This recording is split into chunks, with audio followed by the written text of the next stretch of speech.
Joy News Prime. Welcome to Joy News Prime, a comprehensive news bulletin in 2 hours. It comprises your favorite segments, including business, sports, international news, plus your comments. Coming up shortly ahead of the bulletin tonight, Ghana Education Service to hand over about 400 teachers with fake certificates to the Bureau of National Investigation soon. Ministry of Finance. A working Electoral Commission of Ghana suspends controversial 18-member steering committee.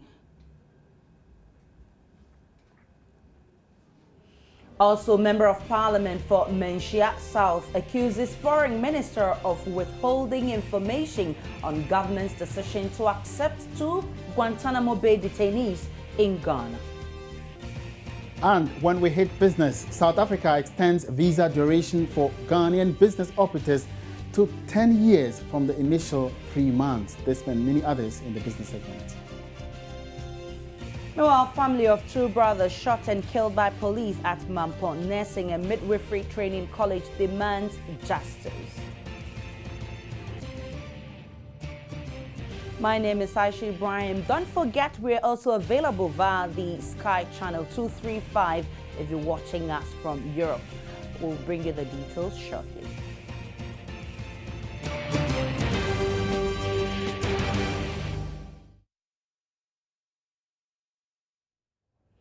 In our very first story, the Ghana Education Service says it will hand over 400 teachers holding fake certificates to the Bureau of National Investigation soon, briefing the press on delayed payments of salaries and arrears that have prompted several notices of strike action by the various groups. The Director General of the Ghana Education Service says the payments have delayed because they are tightening every loose end. Jacob Cole revealed that technical committee working on the issues has been inaugurated. It is true that under the auspices of the Chief Director of the Ministry of Finance, a working group was constituted to draw a roadmap for the resolution of the outstanding issues, and that the salary arrears were scheduled to have been paid on or before 30th June 2015. It is important to note that this demand was to go through some processes, including collation of names of affected teachers and validation of the claims before payments were made. Unfortunately, when the process started, it was detected that some teachers were holding fake documents, including certificates to support their claims, whilst others were not at post. This is confirmed by the fact that out of the 14,575 input forms that were initially submitted for processing and payment, 6,268 were found to be genuine, with all the supporting documents, while the remaining 8,307 input forms were queried by the audit service on the ground of non-inclusion of certificates, establishment warrants, assumption of duty letters, and acceptance letters. All these forms were therefore sent back to the district offices through the regional education offices of the Ghana Education Service.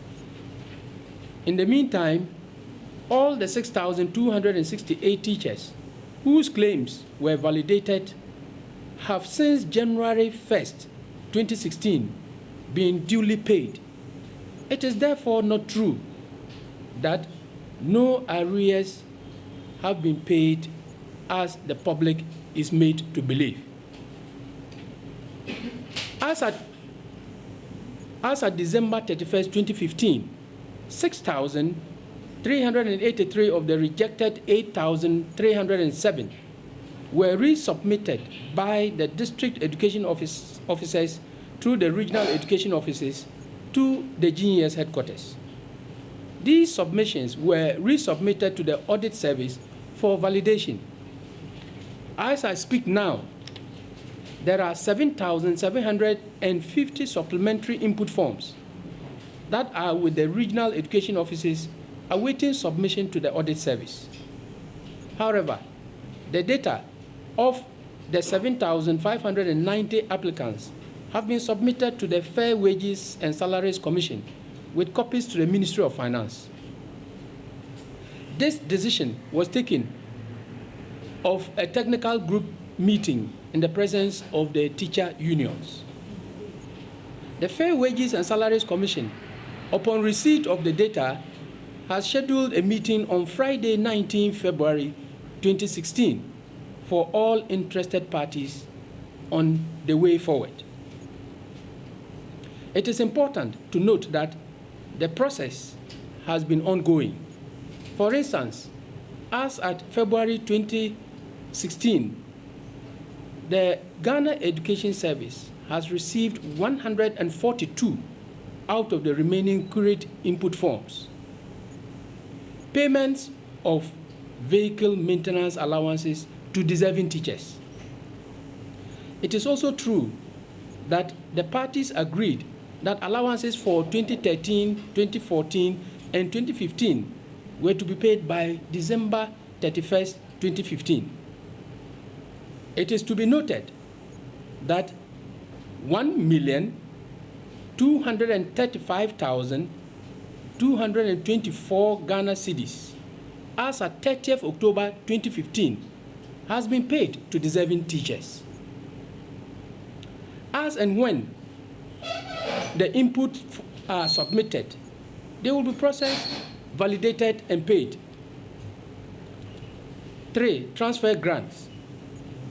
It is to be noted that as at 30th October 2015, 2,340,150 cedis 2 pesos had been paid to teachers as transfer grant to 2,248 beneficiaries, and at the same time, 18,285 have been paid as other allowances, for example, to the guard or guard allowances, we will call it, overtime allowances, to 1,781 staff of the Ghana Education Service. Management of the Ghana Education Service wishes to appeal to all affected teachers who have still not been paid any arrears due them to check on their documentation submitted for their claims. District, municipal, metro directors of education are also to be diligent in scrutinizing the documents submitted by all GES staff for any claims. I wish also to state that there is a technical working group involving all stakeholders, including representatives of all teacher unions, charged with the responsibility to ensure that all outstanding issues are addressed. I wish to appeal to the teacher unions to exercise restraint as we all work together to ensure that all claims are properly validated to facilitate any outstanding payments. Pressure group Occupy Ghana has given government a 10-day ultimatum to provide details of how AfriWave was handed the contract for the Interconnect Clearinghouse. This follows controversy over the contract awarded by the National Communications Authority. The group joins others who have called for the NCA to come clear on the merits of that contract. Addressing journalists in Accra, Occupy Ghana also demanded that President Mahama set up an independent body to investigate the license issuance process against the background of allegations made by policy think tank Imani Ghana. We are asking for details of all public or stakeholder consultations carried out subsequent to the purported adoption of the ICH policy, all documentation and notes related to the formal or informal meeting or discussion at any time between ministry personnel, without limitation, the minister and deputy ministers, directors and constituents or advisors, and the entity selected by NCA to receive the ICH license. And point number 8, we want all documentation showing the approvals required by law for the disbursement of public funds toward construction and operation of the ICH. We are asking both the NCA, the Ministry of Communications, and the Office of the President to tell us further and better detailed responses to the questions within 1 week. Secondly, we are suggesting that for the sake of good governance process and order, the presidency must set up an independent body to investigate the license issuance process that was recently done against the background of the Imani allegations and the back and forth with the NCA, in order that we can verify or rubbish these allegations. Occupy Ghana has also sued the Attorney General over the controversial Smarty deal to rebrand some MMT buses. As at yesterday, we have filed a suit against the Attorney General, specifically indicating to her that she has breached the constitutional obligations, and we are in the Human Rights Court asking that the information we have requested be given to us under Section 21(1)(f), Article 21(1)(f) of the Constitution.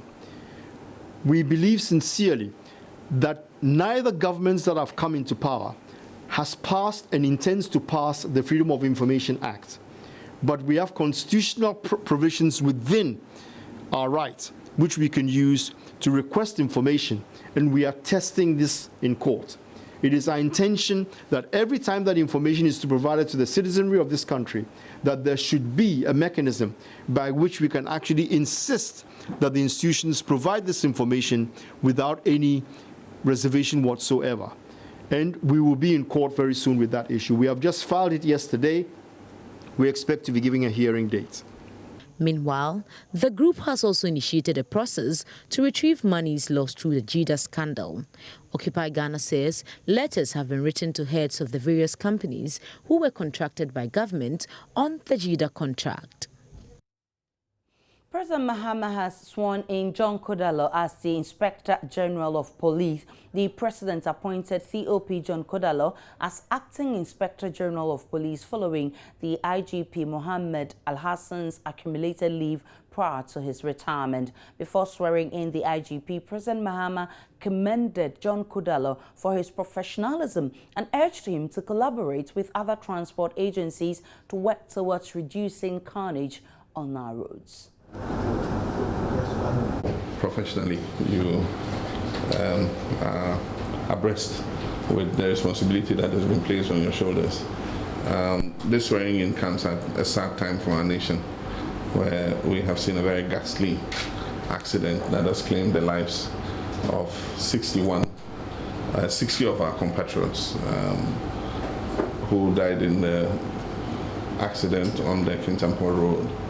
I believe that the police service, working with the National Road Safety Commission, should continue to do its best to see how we can bring down the rate of vehicle accidents. We are reputed to be one of the countries, together with several African countries, to have the highest rate of deaths from accidents.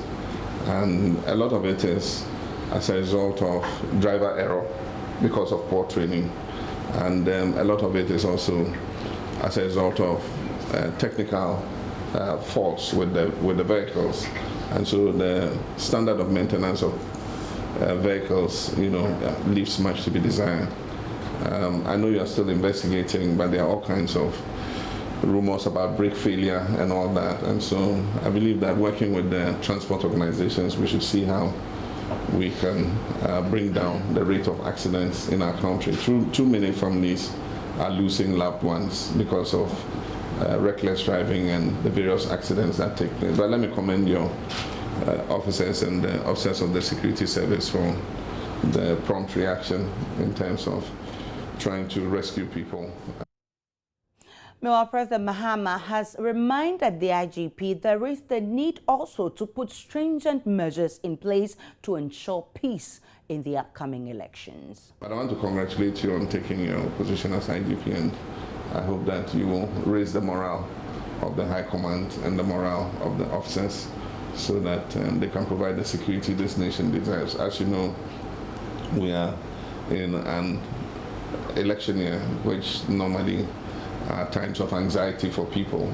But I believe that knowing our police service and the very, distinguished role you've played since 1992 in all the elections that we've held, we all have no doubt that the police service and your other security personnel will discharge yourselves creditably in a most professional manner, so that we once again have a very successful election and make Ghana continue to be the beacon of democracy in Africa. Time to take a break on Joy News Prime. We're back in a jiffy.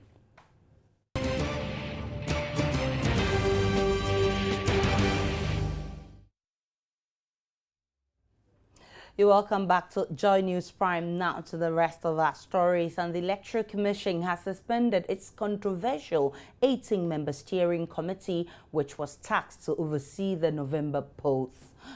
It follows calls by some opposition political parties and some civil society organizations for the EC to abolish it. The New Patriotic Party had accused the EC of staffing the committee with non-NDC members. Initially, the commission rejected the calls and justified the membership of that committee. But at an inter-party advisory committee meeting today in Accra, the EC announced its intention to suspend the committee and review the concerns raised by the political parties. Some of the parties spoke to Joy News. Of the steering committee came up, and we are happy that the NDC as a party has been exonerated, that we do not have anything to do with that setting up of that committee.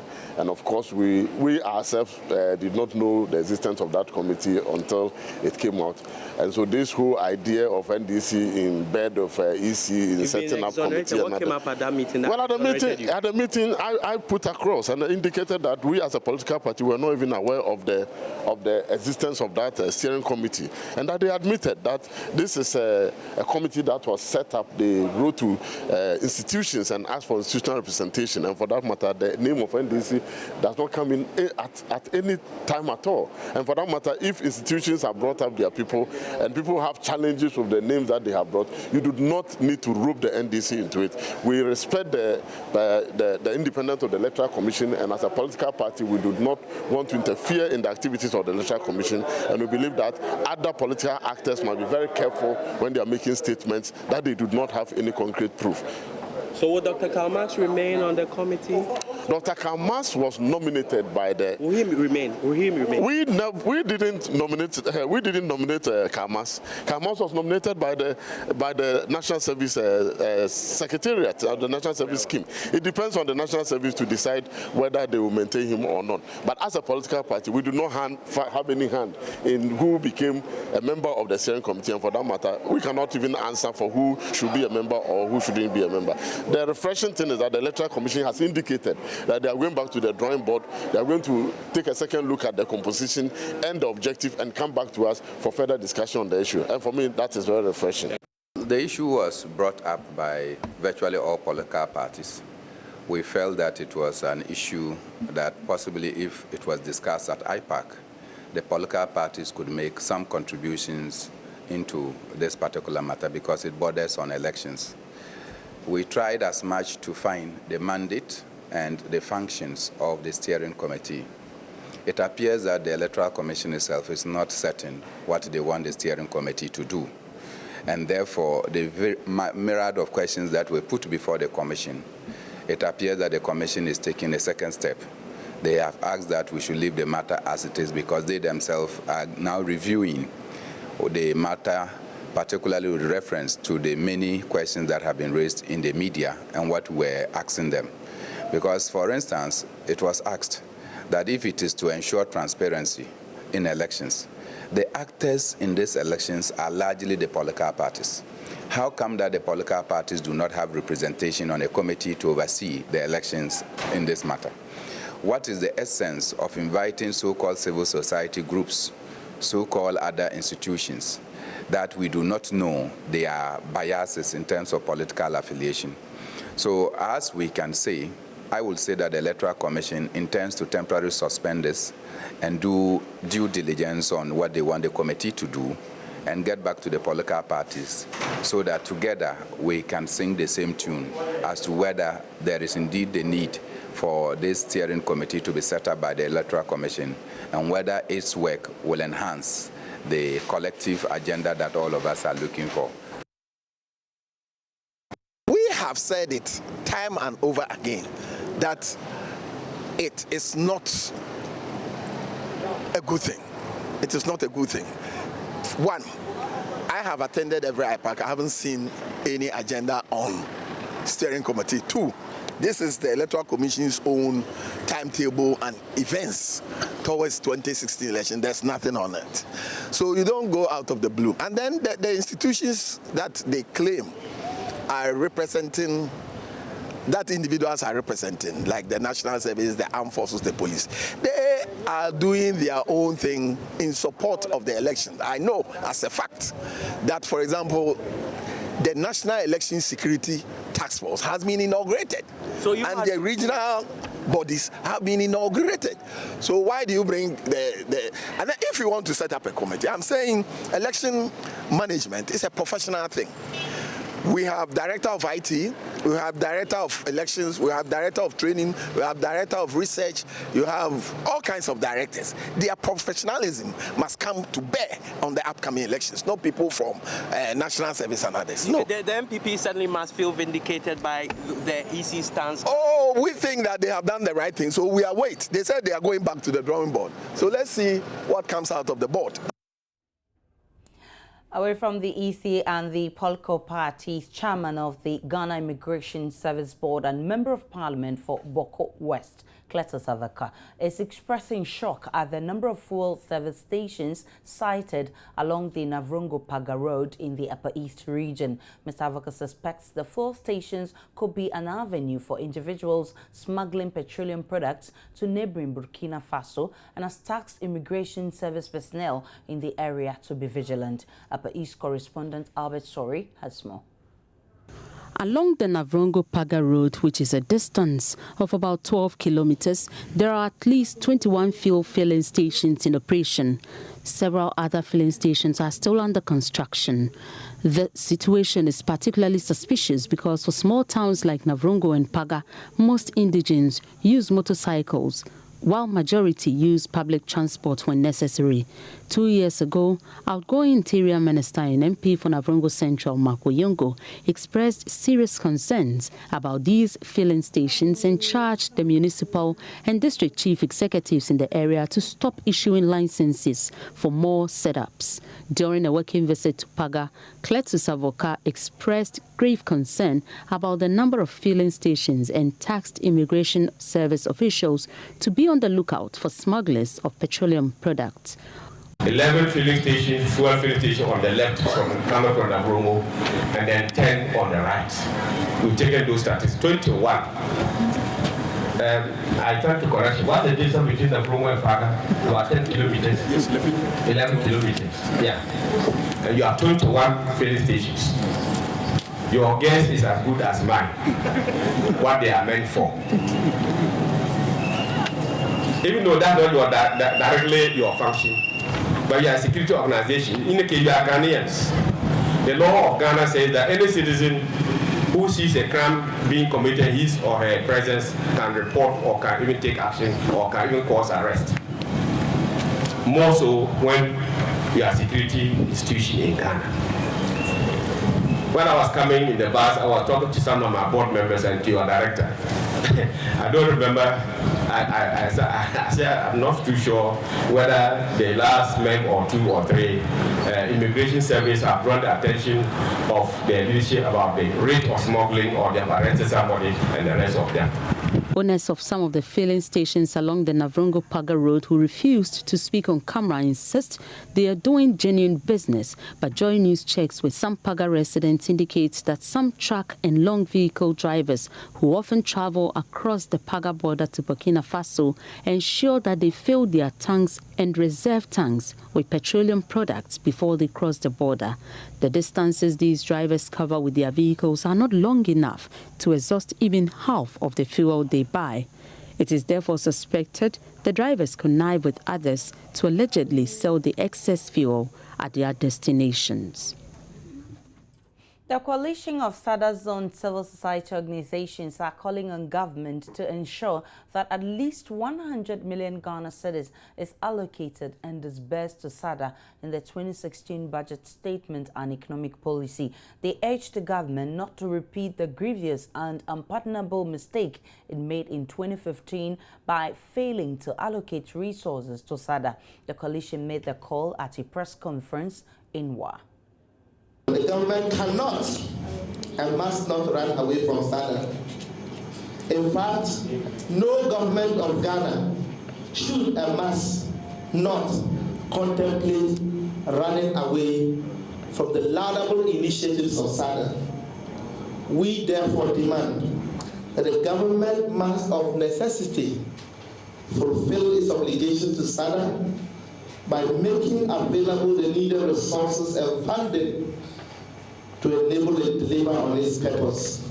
We are therefore calling on government to ensure that at least 100 million Ghana cedis is allocated and disbursed to SADA in the 2016 supplementary budget statement and economic policies of the government of Ghana that is being prepared right now to be presented to Parliament in the coming weeks. We are urging government not to repeat the grievous and very unpardonable mistake it made in the May 2016 budget statement as it failed to allocate any resource to SADA. It is important to remind Ghanaians that annual budget allocations to SADA and introducing levies on all non-petroleum imports to fund SADA are legal requirements under Section 18 of the SADA Act of 2010, Act 805. Therefore, government has been engaging in illegalities over the years by failing to do what is expected of it under the law.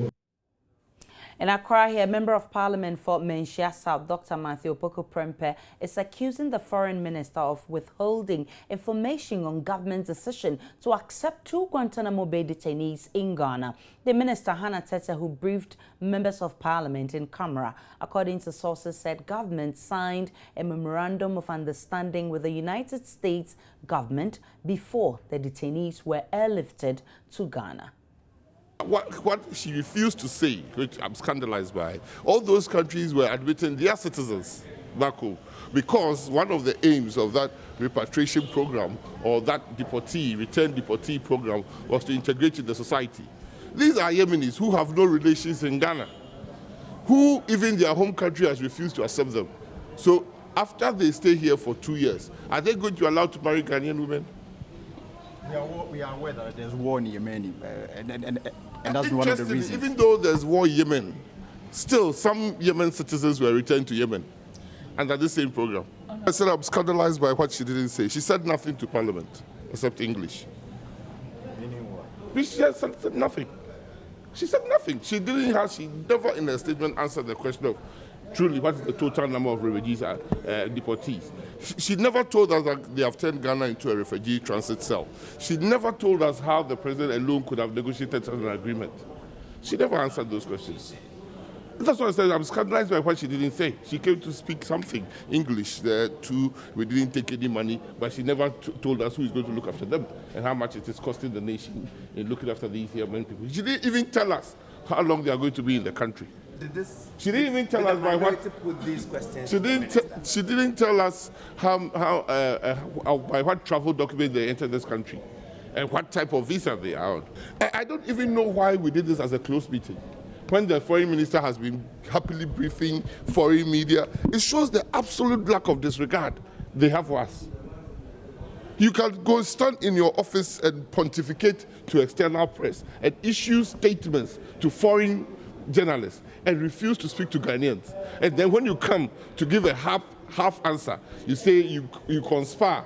They say, let me speak behind closed doors. What are we hiding and what are we afraid of? When American senators can openly debate this, American congressmen can openly debate this, when you as a low-level foreign officer can hop from a TV station to TV station spewing half-truths, that we are still not able to get straight answers from our Minister of Foreign Affairs. Unfortunately, she happened also to be on the Security Council, and I heard her say she was not part of the full. Okay, so this is Joy News Prime, where you get 2 hours of balanced news that you need to know. We'll be back in a jiffy.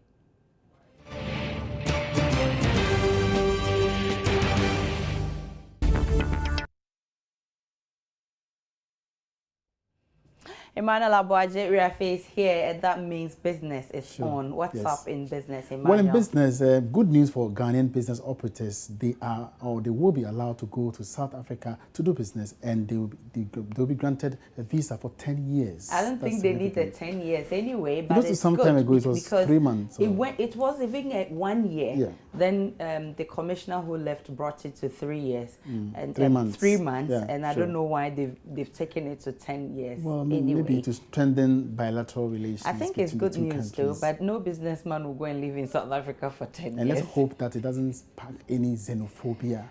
I hope so, because it's not a good thing at all. Of course. Time now for business. And Ghanaian business operators who travel to South Africa for transactions now have something to smile about, as the allowable duration for their stay in that country has now been extended. Instead of the initial 3 months visa duration, the South African High Commission is now granting them 10 years for whatever business transactions in that country. This is part of moves to deepen trade and investment relations between the two countries. The South African High Commissioner to Ghana, Lulu Ziangwana, revealed to Joy Business at the first in a series of networking events organized by the Ghana South African Business Chamber in partnership with Joy Business. I know there were business people that have gone to South Africa, and before they complete their business engagements, they had to come back home, and it meant for some of them having to reapply for another visa in a short space of time to be able to complete or to follow up on their business activities in South Africa. So we think that this long-term regimen is going to be more effective, and it is going to enable particularly Ghanaian business people to be effective in their investment and business activities in South Africa. Now, Trade and Industry Minister Dr. Ekos Piogabra also revealed 2 Chinese companies have initiated steps to establish automobile assembly plants in the country. It follows disclosure by the minister last month that several Chinese firms have written to his outfit to relocate their businesses to Ghana following the current economic downturn in that country. There are 2 Chinese companies that have approached the government about putting up auto assembly plants, and we are in various discussions with them. But I said to the South Africans that they already have very good experience assembling BMWs, VWs, and Mercedes-Benzes in Africa for their own domestic markets, and also a little bit for export. So they can team up with Ghanaians and with some of these Chinese, so that we have a 3-way joint venture project that allows us to both benefit from intra-African trade as well as the use of the Asian technology and capital to assemble these vehicles.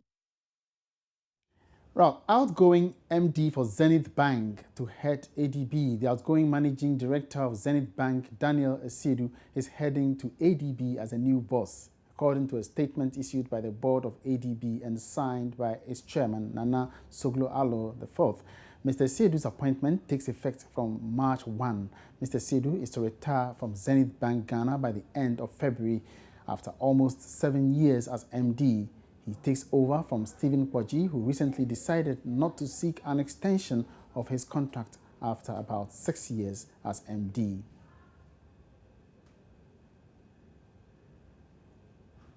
Meanwhile, the board of the IMF has approved a second term of office for the MD, Christine Lagarde. Mrs. Lagarde's tenure was due to expire in July this year. She put in a bid for the second term after receiving the support from several finance ministers, including Chancellor of the Exchequer, George Osborne. Mrs. Lagarde expressed her gratitude for the support extended her by the board and its member countries. She added, and I quote, "I look forward to serving our membership and carrying out our critical mission in the period ahead." All right, so away from that, the Achimota Forest Reserve is to be developed into an ecotourism park in the next 6 years at the cost of over $1.2 billion. The facility is expected to have a theme park, lodges and different attractions as the first of its kind in the West African sub-region. Development partner Icon Capital, which is to undertake the project, signed an agreement with the Forestry Commission today and expected to start work in July. Ohiniba Yao Chochri is Chief Executive Officer of Icon Capital. We hope to get construction started by the third quarter of this year. Construction period we envisage will take 5 to 6 years. Benefit is one, jobs. So there's job creation, social benefit, and also to prevent the forest and the park of its damage, and government is losing a great portion of the forest, as we know. I don't know if you looked at the media somewhere in December, someone killed a 2-year-old baby, dumped the body in Achimota Forest. We have 2 or 3 of these situations. So an international standard development will cater these kind of problems. There will be fire resistance and other mechanism in the ecological technology that we are putting there. So the issue of outbreak of fires in Achimota Forest, then people there, you have people praying, you have people committing all sort of crime. All this will put to an end. Lands and Natural Resources Minister Ni Usamils tells Joy Business this holds huge prospects for development of the country's tourism sector. In the whole of West Africa, in sub-Saharan Africa, when completed, this will be the only such facility, and therefore we expect that it will be famous, it will attract people to Ghana. Aspect of it will be like a theme park, so you'll have echoes perhaps of Disneyland. But aspect of it also, there will be animals, so it's like you can go on safari, you can look at the animals. Various animals from parts of Ghana may be introduced and will be introduced into the park, and there's a possibility of bringing in animals from outside the country as well, those that would fit into our system and would survive here. And so there'll be a lot to see, to do. There'll be water fountains, there may be artificial lakes for people to enjoy, looking at ducks, for example, paddling in the lakes, just as you see in other countries in the world. All right, in the wake of the continuous fall of oil prices, the Organization of Petroleum Exporting Countries, OPEC, has agreed to freeze oil production at January levels. This decision by world's oil giants like Saudi Arabia, Russia, Venezuela, and Qatar is in a bid to at least stabilize prices of the commodity. So what does this mean for Ghana, which is an oil-producing country, but not a member of OPEC? Russell Patmore of BBC spoke on the marketplace this afternoon. Well, I suppose we know that Nigeria hasn't been pumping as much oil as it could do. And we often look into Nigeria from Europe, wondering why does the biggest exporter of oil in Africa have to import fuel? And this is an example of the lack of investment in the Nigerian oil industry for a very long time. There isn't enough refining capacity in the country, for example, and this, once again, costs the government more money than it should do. And remember, too, Nigeria is suffering at the moment. The Naira currency has effectively fallen off a cliff in value against the US dollar. Excellent and, of course, oil is priced in dollars. So just like Ghana has seen the cedi, the currency there, suffering significantly, causing inflation, it's an even bigger problem in Nigeria. Now, we know the Nigerian government has been negotiating with various multinational institutions to get some sort of loans, such as the African Development Bank. And Russell Patmore works with the BBC. Still on business, and John Amakong has joined us with the update on the stock market this evening. John, how are you? Very good, Emmanuel. Yes, tell me, movement of one MD to another bank, which is listed on the stock exchange, is it going to have any impact on the equities? Very huge impact. Very, very huge impact. It could be positive or negative, depending on who is actually moving. But in this particular case, we look at the track record of this gentleman who actually made Zenith Bank what it is at the moment, currently, with the price and all. That is a very huge asset ADB is actually acquiring at the moment, because, we look at projections, we look at the outlook of ADB in the future, and the management of it is part of it. Okay, that determines the plan going forward and all. So I think it has some huge implications. Sure, exactly. let's wait and see next so wait week to see how the market will actually react to that going forward for next week, exactly. And talking about markets, today's trade has not been that significant. Looking at it, 41,483 shares traded in terms of volume of quite a total value of about 40,000. That is not that significant, but it's expected. Today is a Friday. A lot of investors actually did their investment, or they bought or they sold between Monday and Thursday. Friday, we call it the wrapping up of the market, basically. So that's how it is. And also, I mean, contributed to the market actually increasing a bit to about, say, 56,846,000,000, basically. And that really also did help the financial equities, because it actually grew by some marginal percentage, basically. That is exactly it. These were some of the movers of the market, as UT Bank added 1 peswa to their investors' capital, and then GCB lost a peswa to that. So that's basically about the stock exchange today. They didn't have much to actually do. And the commodities market, you know, that rift or that particular news to the effect that these OPEC and the no-OPEC members actually met to see how best they can actually curtail volumes or curtail supply. It's not actually having that much of impact. It's really not having impact, actually. So that is something we should be looking out for probably next week. It can't really change, but it looks like investors are having different interpretation to that particular move by the OPEC and non-OPEC members by doing that. So that is exactly it for the oil currencies. And of course, the currencies, the Ghana cedi is still not doing well. As at yesterday, it was doing well against the British pound and then the euro and even the Chinese one. But today, it lost value to all these three. That's the US dollar, the British pound, and then the Chinese one. Only gained against the euro, basically. That is how it is. So, like I always say, the stability is on the lower side and not anywhere on the higher side. So we need to do more by tweaking the macroeconomic indicator, do some 1 or 2 things to make sure it does really happen. So basically that is it for the market, not that good today. All right, thank you very much, John. That will be it for business tonight. Thank you very much for your company, and do keep watching as we bring you more news on Joy News Prime. My name is Emmanuel Abuaji-Wiafi.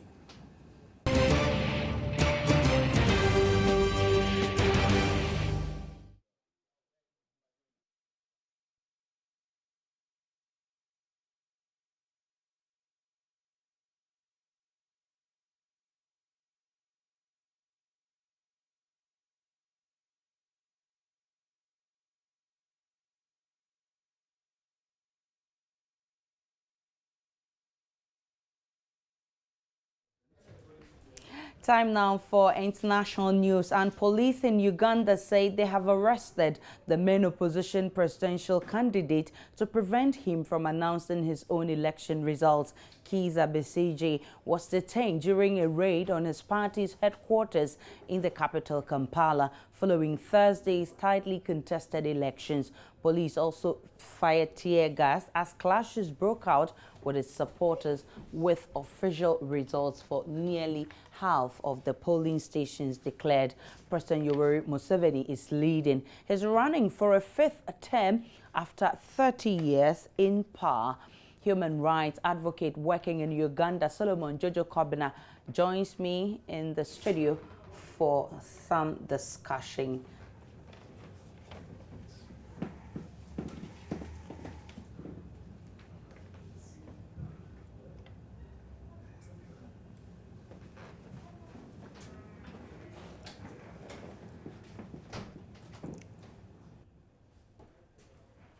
Good evening to you, Jojo Kobina. Thanks for joining us on Joy News Prime. So we've heard about election rigging in the Ugandan elections. What do you know about this? Well, there have been widespread concerns from especially the Forum for Democratic Change, that's the FDC, that the election is unfair. And they brought evidence to show, it is widely on social media. For example, there was this one polling station which had about 437 registered people. And interestingly, Museveni's party, the NRM, that is the National Resistance Movement, had over 500 votes, even from a polling station where about only 437 people had been registered there.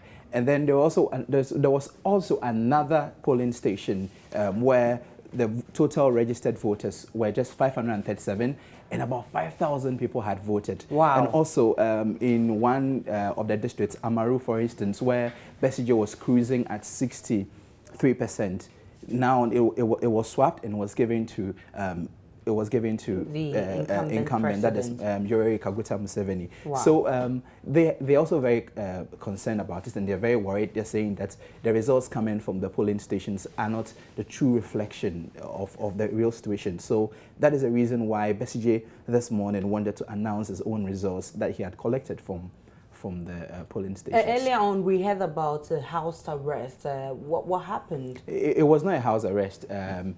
This had to do with Besigye being picked up, and then he was sent to a police station. They said they were taking him home, but it turned out that he was not taken home. The wife tweeted and said, "My husband is not home," and that he's being kept at the police station. And it is uncertain as to whether he's been released now. Even the U.S. has been sending, a message calling on Museveni to release to release the opposition leader and then allow the process to go We on. also saw pockets of violence. What could have been the reason for these violence? You know, many people are crying for change in Uganda, and people who feel that they have been shortchanged and cheated in this election. They were very, very angry, and then they took to the streets to block the major streets and also marched to the FDC headquarters, that is Kizza Besigye's party headquarters, to witness the announcement of the real, quote and unquote, the real votes of the election. But it turned out that police surrounded the whole area and then forced them, arresting 2 leaders. So the people were very angry, and then they blocked sections of the road, and the police started firing tear gas. And it is very interesting. Ugandans are now saying that there are even more tear gas in police stations than medicines in hospitals. And this is just to show how in every situation, the tear gas is released to the public. I know the counting is ongoing now, but earlier we were told of the ban on social media. Has it been revised, or there's still a ban on social media? It is still on. It is still on. Interestingly, there is a tweet that is going around coming from the Uganda Communications Commission. They are saying that every citizen who is bypassing the internet blockade, the social media blockade, will be arrested. And you can imagine over 5 million people will be arrested. That means that Uganda even need to wide a very big prison to contain all these people. Now we're also picking that even NGOs are now have sued the government for blocking the internet because they didn't want people to share information. False results. But they did not really state that. They said, for security reasons, and that was it. And people are also arguing the limits of freedom of information, that they still have to express themselves and they still have to share information. And so that is how sketchy it is in Uganda. It is quite uncertain as to when Besigye will be released, but they are holding him in a particular area, one police station, another police station. So, how soon are we waiting to see the results of the Ugandan elections? So far, about 47% of the results have been released, and Museveni is cruising at 62%, with Besigye around 37%. But people are heavily contesting that. It's expected that by 4:30 Ugandan time, Uganda is 3 hours ahead of GMT, that's Ghana time, so the Greenwich Meridian time. So by 4:30 p.m., the Electoral Commission of Uganda is expected to announce who won the election. But it looks like it will be a landslide for Museveni, and which the people are not happy about. Yes, people are really, really, really angry.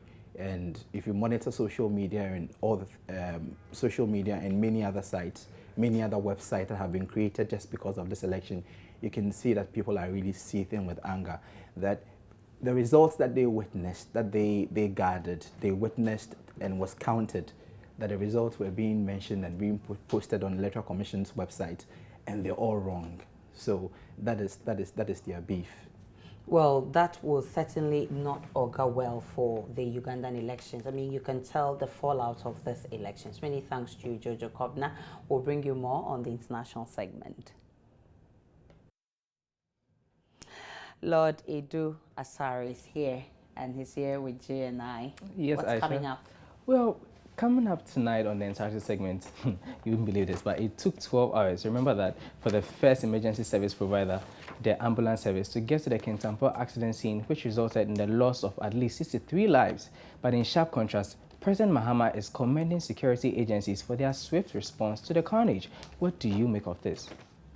He's incompetent. That's why he said that the security agency is doing well. Now, 48 hours after over 63 lives were lost aboard a Metro Mass transport bus, it seems the morale of the people using the bus as a means of transport has reduced, or maybe not. But do you feel safe on an MMT bus? They are very comfortable when they're traveling with them, except that they load the vehicle too much. Now, I'll be back within the hour with your comments on our social media platforms, so start sending them. The entire segment is brought to you by Airtel. My name is Lord Edu Asare. Aisha? Lord Edu Asare bringing us more on the Joy News Interactive segments. Now, time now to look at stories making headlines.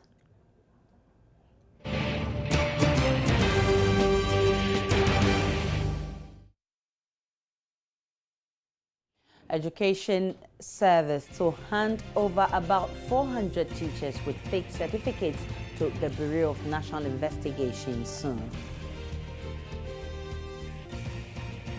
The Electoral Commission of Ghana suspends controversial 18-member steering committee. Member of Parliament for Menchia South accuses Foreign Minister of withholding information on government's decision to accept 2 Guantanamo Bay detainees in Ghana.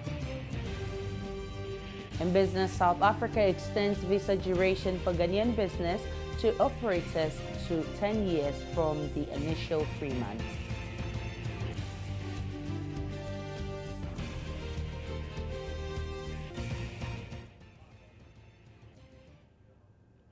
Let's do more on Joy News Prime. The Northern Regional Police Command has deployed additional personnel to the troubled town of Bunkrugu. Unknown assailants last night attacked security personnel in a renewed clash. 2 men in their 70s sustained a number of gunshot wounds. There are also reports that several homes were burnt in the latest violence. ASP Ebenezer Tete is the Northern Regional Police PRO. He spoke to my colleague Chenchen Hene Boateng earlier.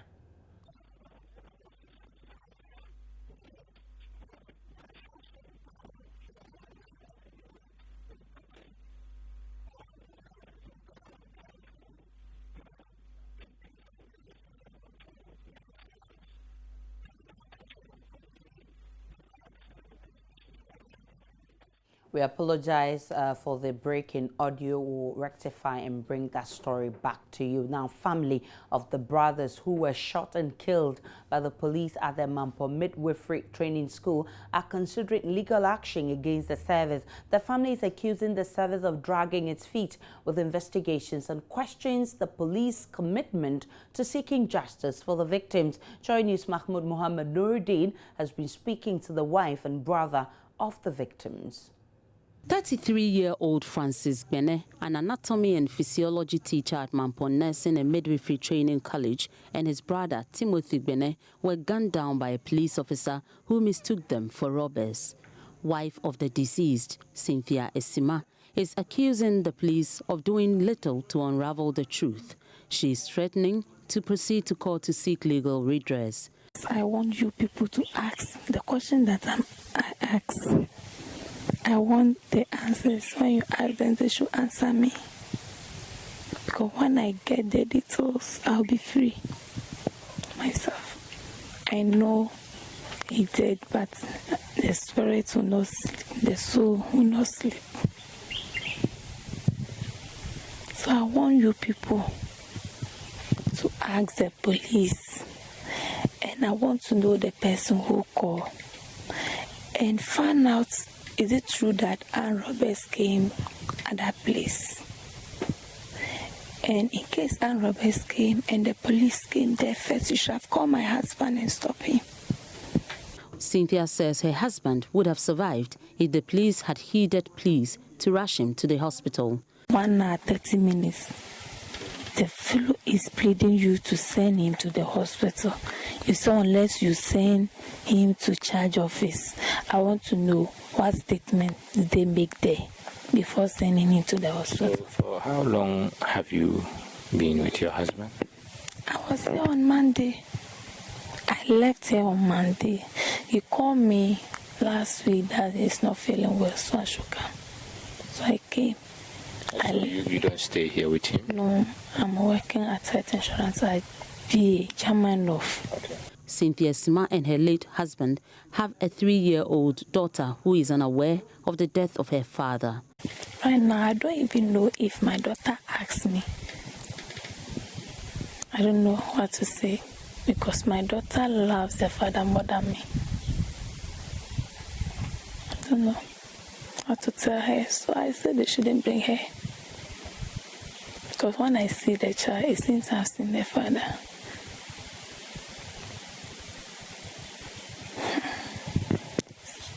I've not even... It's only the water that I was forced to take. I can't eat. What was so special about your husband that you continue to remember? So many things. I haven't had time on me. And even at the point of death, he even called me and said, I love you. That one, I cannot even forget it in my life. If my husband is having money, she would make me know that he's having. If he's not having, she would tell me. So if he's not having money, I'll feel it. You don't hide anything from me. Francis Bene's younger brother's future hangs in the balance as he might not be able to further his education. The problem now, we'll look at it and see how best we'll be able to help him to also go. Yeah. Well, he's no more. He's the one that was, supporting the family and doing everything for us. And now that he's no more, it's actually going to be difficult, actually, yeah. Information available to the family indicates there were no evidence of an armed robbery attack. They believe it was a setup to kill the two brothers. My husband was begging for them to send him to the hospital, and they refused. But me, it's a question I want to ask that. If a police gets an armed robber and the person says, I'm not an armed robber, I'm a tutor here in front of the principal Bangrus, you shall send my husband to the principal place and find out if it is true or not. Am I? Why did you shoot again? And the person that the police called before shooting, I want him to answer me. Whom did the person talk with before shooting him again? So they call someone before they shot him again? Before shooting again. And who is this person? You don't know. How did you know that they called someone before they... The witness that they had, the eyewitness that they had at the school. The security man was around. But according to the woman that said robbers were chiseling her house, they go to the place and there's no evidence of chiseling in the house. And according to the woman as well, that they brought the police people came back again with the guys, but my brother was not dead yet. And he even mentioned the lady's name that sent me to hospital. And that the police said, no, they will have to go to the charge office. Before they will send him to the hospital? Send him to the hospital. So on their way going, he was able to call the wife and told her that this is the issue, I've been shot. The news team could not establish contact with the alleged tutor who supposedly called the police to intervene in the robbery attack to hear her side of the story. The entire campus of the Mampong Nursing and Midwifery Training College was wreathed in red bands. Authorities declined any further comment on the matter. Back at the home of Francis Bene, there is a resolution to unravel this mystery before they can achieve. If the spirit is still there, he should fight for me to know the people, so that he can rest. I know everybody may die, but not this situation.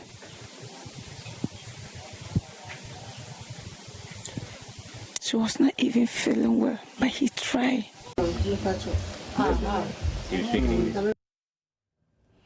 The Northern Regional Police Command has deployed additional personnel to the troubled town of Bunkrugu. Unknown assailants last night attacked security personnel last night in renewed clashes. 2 men in their 70s sustained a number of gunshot wounds. We can now go back to our earlier story and now hear the report.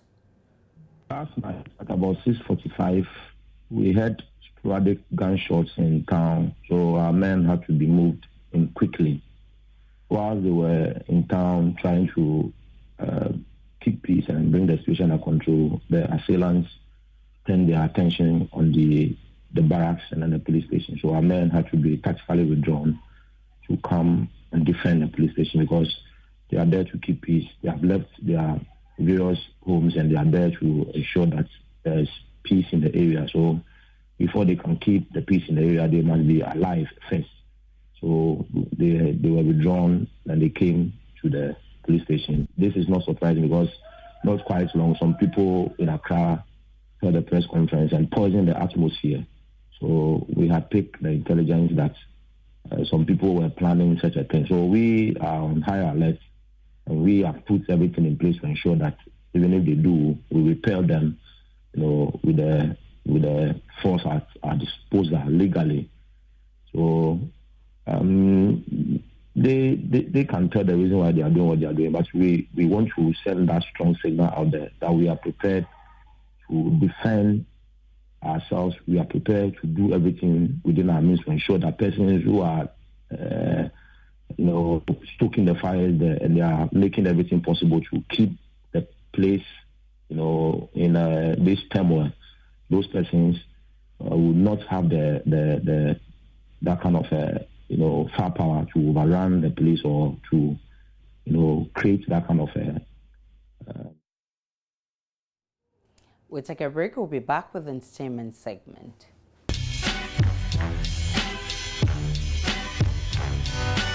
Entertainment news is brought to you by Airtel, the smartphone network. Time for showbiz, and Miss G is here with the very latest from the entertainment world. Hello, Aisha. How are you doing? I'm doing great. I'm sure you're preparing for the weekend. It's a Friday. You know how it is. I know. And all of us are glad that the Friday is here already. My goodness. And I want to ask you, are you a fan of Reggie Rockstone? Sure, I know. I'm sure you're going to love this bulletin because it's all about Reggie, Really? And a lot more about him. What has he done Okay, this so time Reggie used to be on his own, then he moved to join the VVIP group, the VIP group, then he became VVIP. Yeah. And do you know that his wife, Zila Liman, who is the daughter of ex-president of blessed memory, Dr. Liman, is actually managing the group? Really? Yes, she says the managing the group has fostered her relationship with Reggie. Oh, wow. What you didn't know was... you for manager. I cannot imagine anyone else. You need some special patience there. Before you become a patient. It has its ups and its downs. Here's an example. If we have a big fight, then the vibe is like you and your wife fight, but so that one how they affect the business. No, they don't care. The good news is that because we do a lot together and fighting does not necessarily bring progress, we try as much as possible not to fight. Not that, yeah, exactly, because then you're fighting, then we have to discuss something. So now how do we discuss something? I do not even know how I do it. It's just probably I think something that would probably be a flaw and at the same time will be a good thing, but just to micromanage. I like to know everything. I want to be involved. I feel like, okay, how is this going? I can impact. I can, add, I can subtract, I can do it myself, which is probably a flaw, but hey, so it's crazy. I don't even know how I did it. Boy, coming straight from the hood, boy, getting money, yeah, my boy. Interesting revelation. Yes, interesting revelation. Now, they were with Lexus on personality profile yesterday. Oh my goodness, I'm tired. It's okay. And, they revealed to us how they met each other. I know you want to know that. Yes, I want to know. I was some type of superstar, rap star, whatever. And I think it was at Boomerang. Okay. She retells the story, but I can't really remember it, but vaguely. But apparently she came into the DJ booth, and I happened to be in there with DJ Black. Oh, DJ Black? Yeah, but skinny. He was skinny then. not the big Black. He was a slim Black. And so I must have looked at her like, damn, who's that? And then he introduced me something.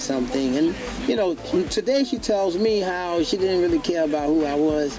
And did you even tell your friends that, she didn't say nothing. She just went back to the dance floor.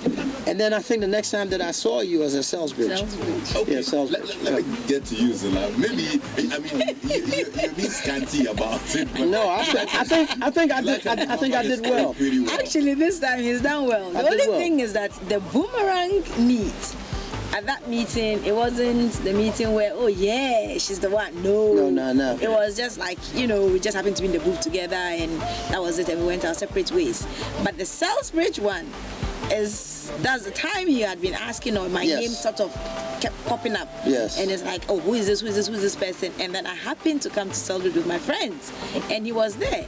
So I was sitting there when Max is the one who snitched. Right. Max passed, and I was like, I hadn't seen Max in ages. So he entered, the next thing I saw, Reggie came out, and I was like, Zilali, man, I've been looking for you. And I'm looking around like, really? Yeah. For Django, if you broke, my brother don't go. All these girls will tell you no, that means no. Okay, interesting again. But it will amaze you that these two have been together for 12 years. Wow. But Reggie still has trust issues. He doesn't trust his wife.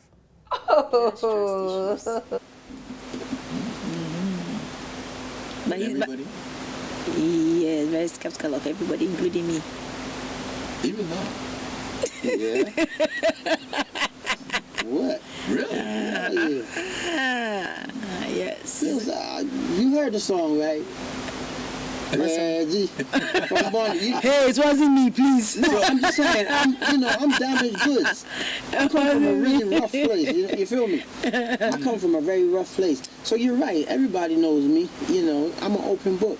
Look, the very song it came out of a real life situation, and when she met me, like I said, I was in transition. But that issue really scarred me to a certain degree.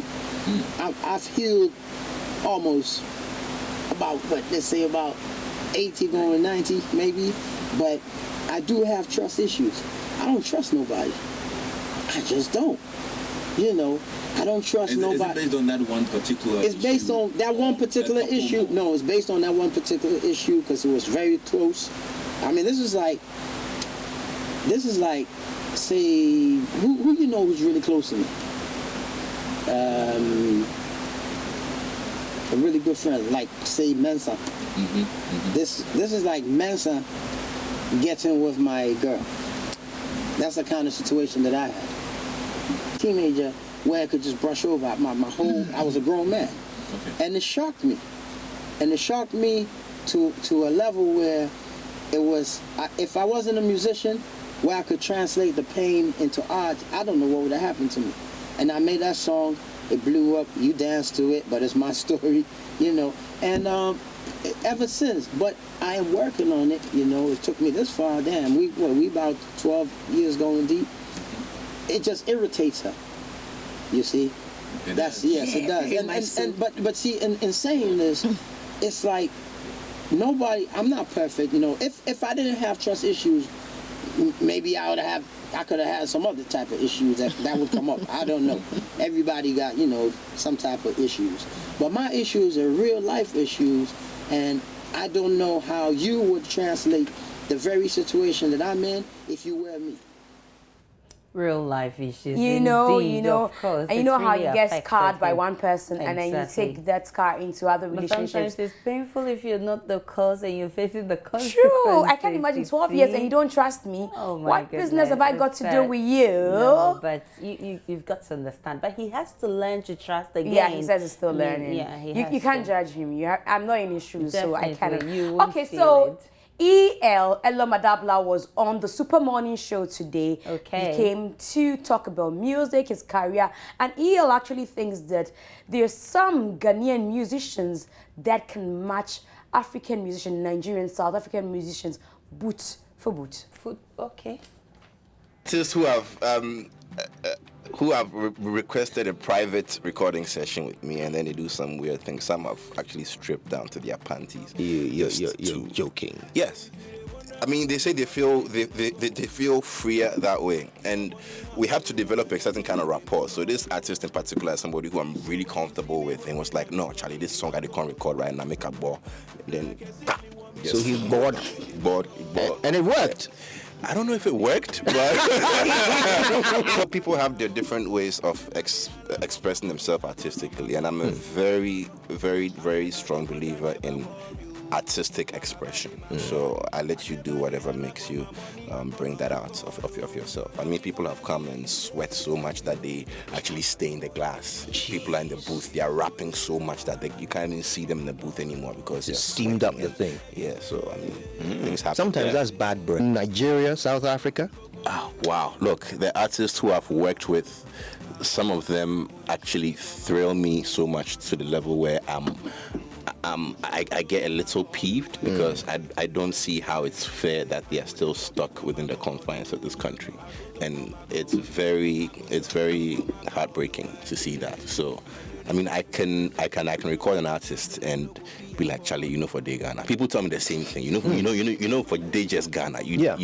More people need to see this. More people need to hear and feel what you have. Trying to identify how you make money. Okay, that's where my curiosity lies. Important. All right, because we were talking about how I couldn't find any place to buy, your record. How do you make money? What is it that makes the money? Is it the production when you work for other artists or with other artists, or is it your own music? I think. Personally, I don't make too much money from producing anymore. I don't produce for too many people now. It's an exclusive product. Okay. And I do it for free. So if let's say Obrafour approaches me and says, I want to do a song and I want it to go this way, I have a reverence for Obrafour, so I'm going to take my time and engage him in that manner. But I produce strictly for people who I have 100% confidence in. All right, so that's Elom Adabla. We all know him as EL. I love his height, Oh, you do? Yeah. Hey, you're having a crash. Oh, I know. I'm not. Anyway, so tomorrow at 12 noon, there's a Kunkum Bagia barbecue party. Kunkum Bagia is a series that sees Indians speak Tree on Adum TV. Oh, yes. And Kunkum Bagia. Exactly. And it looks like it's an in thing now for a lot of people. That's when you hear an Indian speaking Tree, actually. Now, and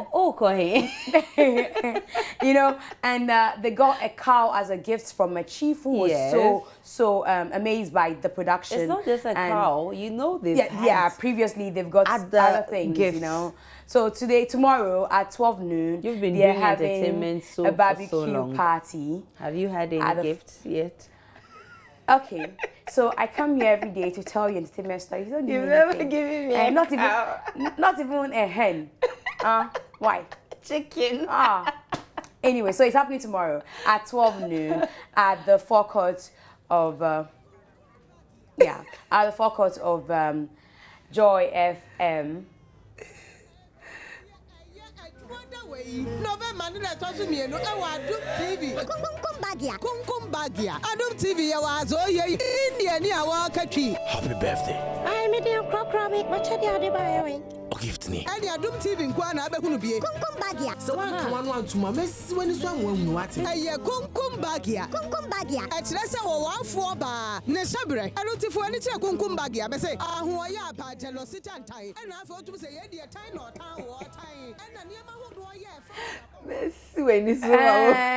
you know, and so we'll be having the barbecue party tomorrow at 12 noon. So you can come join us. There'll be a lot to chew. And like I say all the time, we will chew the cow. We will cow the chew.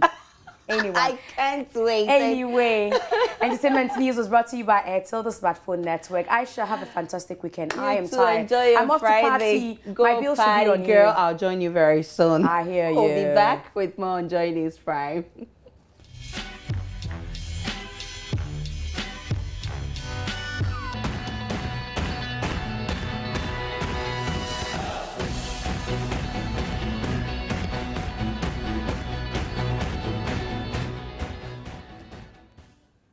Time now for sports, and the man who loves sports is here, Nathaniel Atto. We know the Premier League is starting this weekend.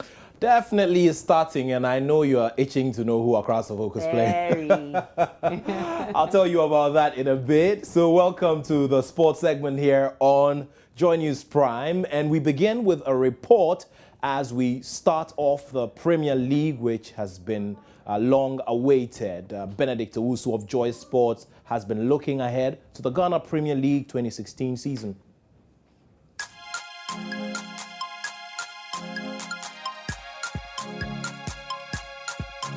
The first team is Aduana Stars. The owner of the team, Nana Adjuman Bedu II, and CEO Albert Komi have transformed the team in so many ways. Motivation for players, recruiting good players, and relationship with fans have been amazing. And one thing they did so well was keeping their best players. Good players have been brought in, new additions are solid, and with the financial backing, this, I think, makes them very sound to compete well in the 2015-16 season. The second team is Asante Kotoko. The expectation for Kotoko to do well this season is no joke. The fans will not take anything aside the team winning week in, week out. They have won 3 trophies, that's the SWAC Cup, G6 tournament and Akwasi Cup, and also winning 95% of their friendly games. Secondly, they've signed as many as 14 new players. Everything that a team needs to do well has been done for the Porcupine Warriors, so by virtue of that, it makes them favourites to win this season's league. Now, champions Ashanti Gold are also favourites to win the league. It is normal for every team that wins a league title the previous season to come into the new season with the hope of defending it. That is enough motivation for the players and officials to give their all in that regard. They have the backing of owners Anglo Gold Ashanti and new sponsor Permafix to excel in the league. All right, so now we continue to do some more as we look ahead to the start of the Premier League, and all teams have an equal measure of quality players. Now, this is according to head coach of Kumasi Asante Kotoko, David Duncan. All the teams have an equal measure of quality players. you take the Kotoko team, for example. Local Black Stars setup. A normal local Black Stars setup. How many of them make the cut in it? The rest of them are elsewhere. So, by that benchmark or yardstick, you can't call this team, a finished article or the best, on the local scene and for that matter. We only have to work hard, and should we forget about the hype? So, you don't expect us back again to the catch-22 situation. You don't expect us to go easy and win the game, get our supporters happy, and at the same time, whilst we are going it at full throttle, players will definitely suffer burnout. All right, so we look ahead to the games in a bit. I'll be taking you through the fixtures, but one club that has been in a lot of focus considering the drama that has happened, in the boardroom and on the pitch in pre-season is Accra Hearts of Oak. And of course, board member Frank Nelson Nwokolo says that Hearts of Oak will secure a double over New Edubiasi. I always say that they are our small brothers. But sometimes, you know, when you are aging, your younger brothers want to prove to you that, oh, I know more of IT, I know more of this, I have a smartphone, I have this. And I think that was what happened, and we took things for granted. But we have realized our mistake that sometimes you need to prove that you are the senior one to be able to retain the mantle. I don't think any time this season, whether we are playing in Obuasi or whether we are playing in Bekwai or whether we are playing in Accra Stadium, I say New Edubiasi cannot overpower Accra Suffolk home and away. We'll get the 6 points. There's nothing to negotiate about that. Right, so quickly we go through the fixtures to expect for match day 1 of the Ghana Premier League. There we are, that fixture we're just talking about. Accra Hearts of Oak playing New Edubiasi, and of course Dwarfs, Ebuswan Dwarfs will play Dreams FC. Liberty Professionals are away to Bechem United, and of course Inter Allies, they play Adriana Stars. Secondly, Hazakes face Wa All Stars, who have had a good pre-season in the Gulf. Techiman City will play Brekum Chelsea. It's an all-Brong-Ahafo affair. Kumasi Asante Kotoko, they face the West African Football Academy in Sogakope. Ashanti Gold, the defending league champions, they start off their defense against Mediama SC, who are known for, of course, Mediama SC beat them in the Super Cup. All right, so those are the fixtures to expect. We surely are going to be bringing you many more updates on the Ghana Premier League as the match days roll by. Now, we go to some reviews of what has happened in the last 24 hours, and one of the biggest talking points remains Manchester United losing 2-1 to Midtjylland in the Europa League. Manchester United travelled to face Danish champions FC Midtjylland in the first leg of their UEFA Europa League last 32 clash on Thursday.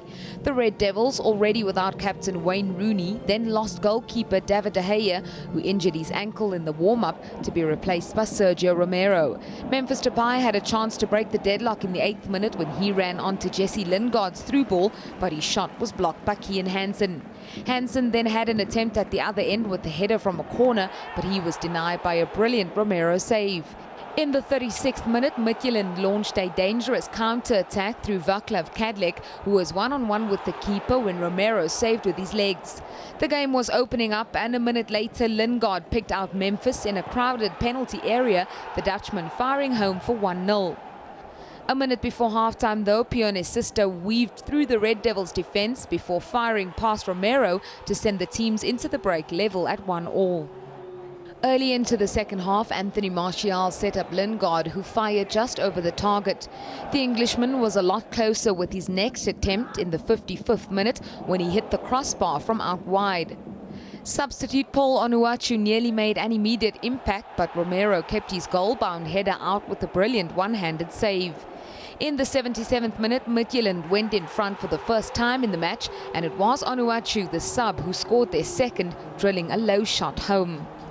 Midtjylland held on for the 2-1 first leg victory, no doubt one of the most famous in their club's history. All right, so manager Louis van Gaal says he's confident that Manchester United will secure a win in the return leg at Old Trafford. It's disappointing, eh? Like we are disappointed. So I'm very grateful for the fans who are supporting us. But we want to win, and we have to win in Old Trafford.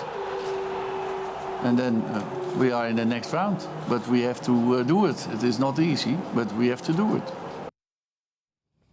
Of course, there was another big 6-0 drubbing by Valencia in the Europa League. Well, let's go to the English FA Cup. There are some crunch ties this weekend. There's Arsenal playing Hull City. Now, there's Chelsea versus Manchester City. It's happening this weekend.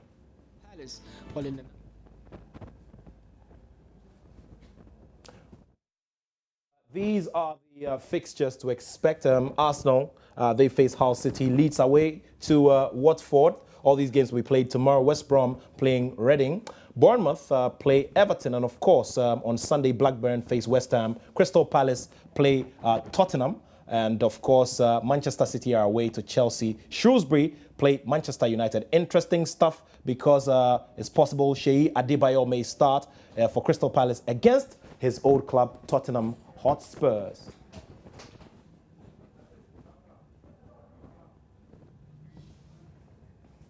All right, so that's how we wrap it up here on the sports segment of Joy News Prime. You have a wonderful weekend. There's more. Always keep it here on Joy News. My name is Nathaniel Atto, and I have love for sport.